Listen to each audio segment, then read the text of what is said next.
course bugnaw kayo kinahata diri no kilid no ilalom na silang kuan kanang ilalom silang mga dagko nga mga kahoy.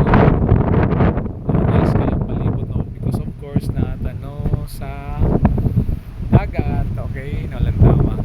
Okay, thank you Lord guys nga tanan. Okay, so hopefully makakuha pa tayo karon presko kayo diri no ang kuan ng palibot. Nice kayo no hangin nya kuan gyang dagat no linaw kay ang dagat.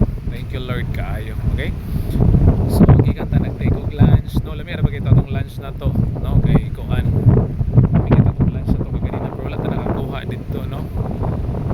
Sige sige, so kita kids no, bye bye, amping tanan, God bless.